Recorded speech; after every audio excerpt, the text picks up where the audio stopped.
fight! Yeah, let's go, fight! Great jab, hook him! The arena lights burned like a second sun over a city that had already stopped breathing hours before the opening bell.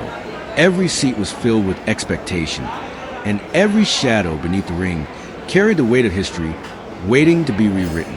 The air felt heavy, as if the night itself understood what kind of violence was about to unfold between two men who had nothing left to prove except their refusal to break. Ezequiel Maderna stepped through the tunnel first. The pride of Argentina walked with calm that felt almost unnatural. His face carried the silence of a man who had fought his entire life just to stand in this moment. He had been called many things. Yes, I did it!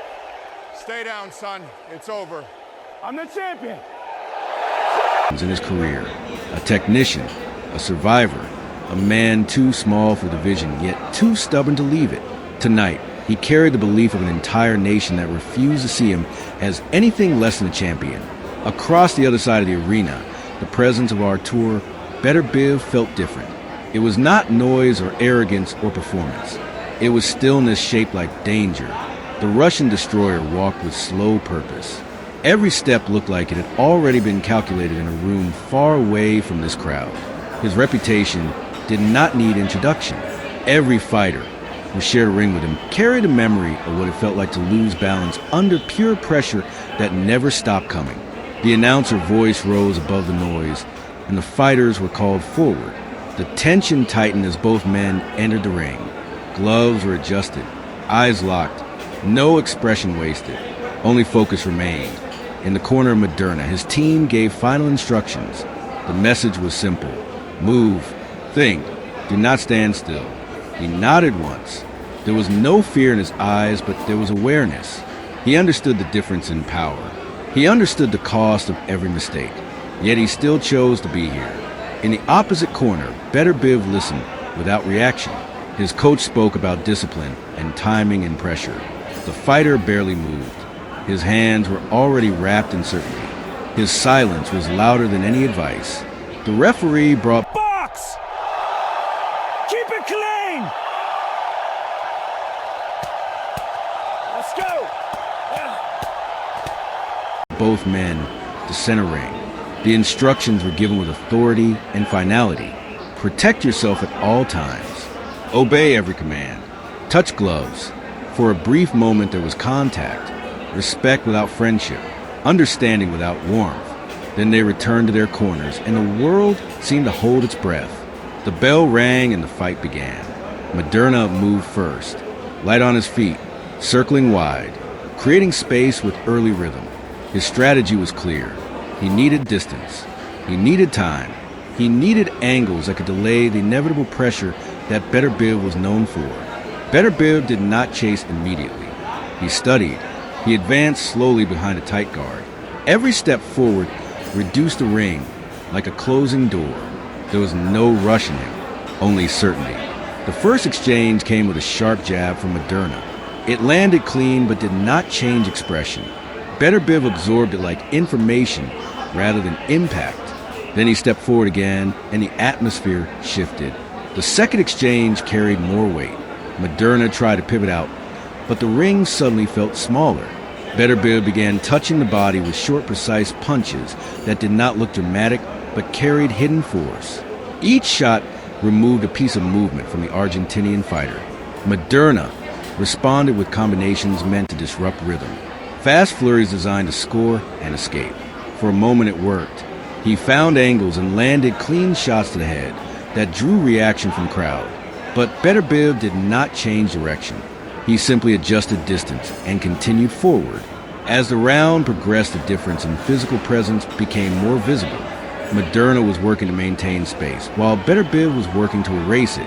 Every time the Argentinian attempted to reset his stance, the Russian was already there waiting in front of him. A heavy right hand came through from Beterbiev near the end of the round. It did not fully land flush, but it changed the sound of the moment. The crowd reacted differently. The fight had entered a new phase. Between rounds, Maderna returned to his corner, breathing harder than before. His team urged movement, less exchange, more footwork. The message was survival through intelligence. Beterbiev sat quietly in his corner with minimal movement. No celebration, no urgency, only patience. His eyes remained locked forward as if the fight had never paused. The second round began, and the pressure increased immediately. Beterbiev stepped forward earlier than before. The ring began to compress faster. Maderna attempted lateral movement, but the exits were narrowing. A series of body shots landed with increasing consistency. Each punch did not look like it carried knockout intent, but together they began to change posture. Maderna's guard dropped slightly lower. His breathing became more visible. He tried to answer with speed. A sharp combination to the head landed and briefly halted the advance. The crowd reacted again. For a moment, there was belief that technique might interrupt force. But Beterbiev reset immediately. He stepped in again and began working the midsection with disciplined repetition. Left to the body, right to the body. Short hooks that forced Maderna to fold his stance inward. The Argentinian fighter attempted to circle out, but every direction led him back into range. The ring had become a trap shaped by pressure rather than ropes. A heavy exchange near the ropes shook Maderna. He stayed upright, but the moment revealed something important. The power difference was no longer theoretical. It was physical reality. The referee watched closely as the pace increased. Beterbiev continued forward without wasted motion. Every step carried intent.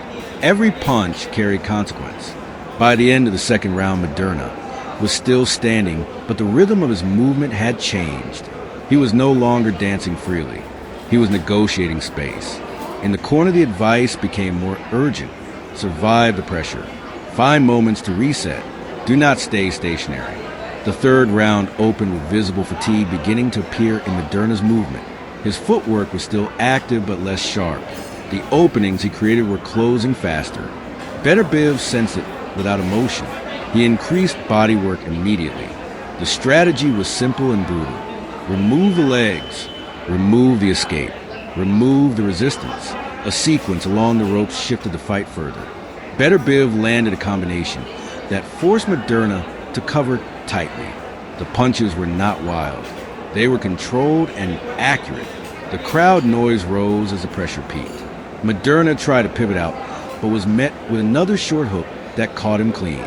His posture bent for a moment, but he remained upright through rather than comfort. The round ended with Beterbiev still advancing. There was no celebration, only continuation.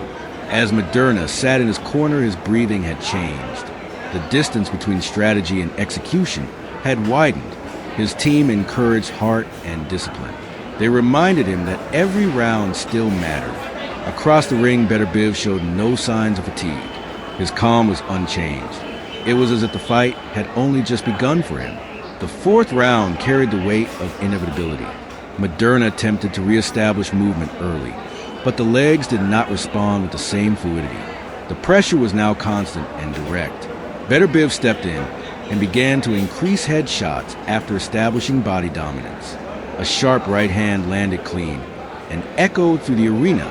The crowd reacted with a shift in energy. The fight was moving toward conclusion. Maderna showed courage by firing back. He landed a clean counter that briefly halted forward motion, but the response was met immediately with another wave of pressure. The ropes became a boundary he could not escape. Beterbiev closed distance and unleashed a controlled sequence that forced the referee to watch closely. The final moments came as Maderna attempted to hold his ground. He refused to fall quietly. He tried to fire back even under pressure, but the accumulation of punishment reached its peak. A final combination landed clean and decisive.